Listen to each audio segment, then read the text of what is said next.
Hi guys, and welcome to Ask Nikki. I feel like my camera is like slightly off, but that's okay. And my hair, I'm just throwing it around. So, okay, I'm gonna jump in like usual. I don't even know why I said that. I'm gonna jump in and I'm going to answer today's question. But before I do, as usual, my channels are sponsored by or brought to you by Netflix.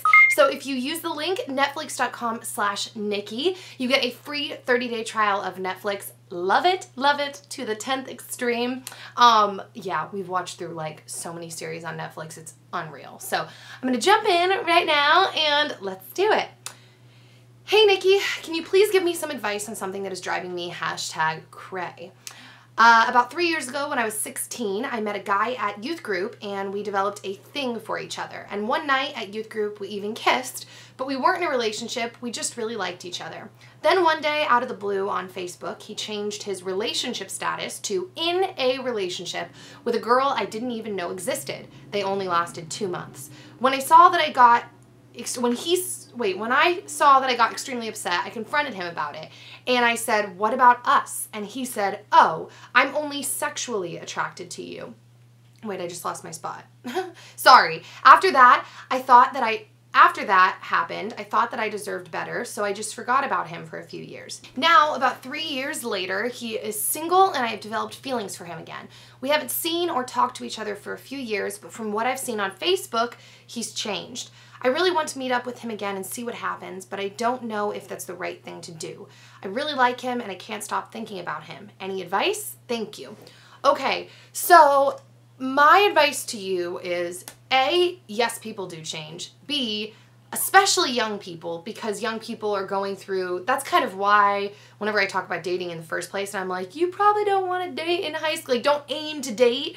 It's just, you know, if something happens, it happens. I know people who have dated in high school and gotten married, but to force it, I feel like is kind of pointless because people change so much. So that's the first thing. He could have very well changed. Now, that being said, if you do go meet with him, which I don't think there'd be anything wrong with that, don't, like, just, I don't want to say, I want to use the words guard your heart, but I don't mean it in like a cold way or in like a shut down way. It just means, I mean it in like a talk to him, get to know him, find out his true intentions, and I would recommend to you, do not kiss him or do anything with him. Like, don't even think about that right now. That's not even like a thing because you want to find out what his intentions are. Like, that's just kind of weird that he straight up said to you 3 years ago, like, I'm just sexually attracted to you. That's just kind of weird anyways that he said that. So I would be hesitant, but I wouldn't rule out meeting up with him. I mean, Dan and I are completely different people than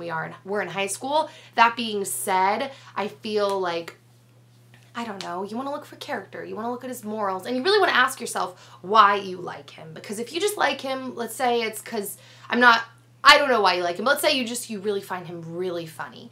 There are a lot of funny people on the planet. Let's say you find him really attractive and you just like sink into his eyes. There are a lot of people on the planet you could sink into their eyes and find really attractive.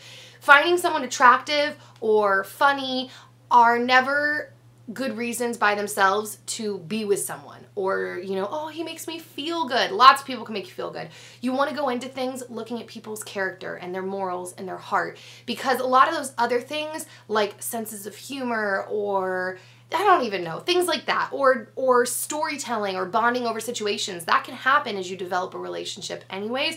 So while that's fine to be attracted to those things, you want to search for who the person is and where their character is, what their character is. So yeah, I'd say go out with him. Just protect yourself. So that being said, I'm going to, I don't know if that was short or long or whatever, but I'm going to answer the Twitter question now. And good luck with that, by the way. It says, "Hi Nikki, I've been talking to this boy for 2 years now. I've loved him for ages. He just got out of a relationship. What do I do?" Okay, my answer is similar to the question.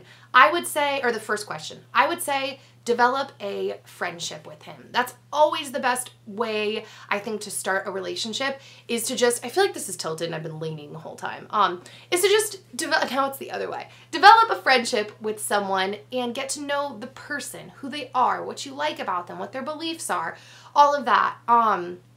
People get out of relationships. It's not just like, oh, he just got out of a relationship, I shouldn't be with him. Like, yeah, give him some time to breathe, but go ahead and develop a friendship. I don't see anything wrong with that. And as usual, guys, you know, when I say stuff, if you have experience or different opinions, write it in the comments, because I think it's super interesting for everyone to be able to read what your experiences have been, or if you have a different point of view than I do. So yeah, that is it. Be sure to send your messages and your questions to asknikkip@gmail.com or use the hashtag asknikkip, and I'll see you later. Bye, guys.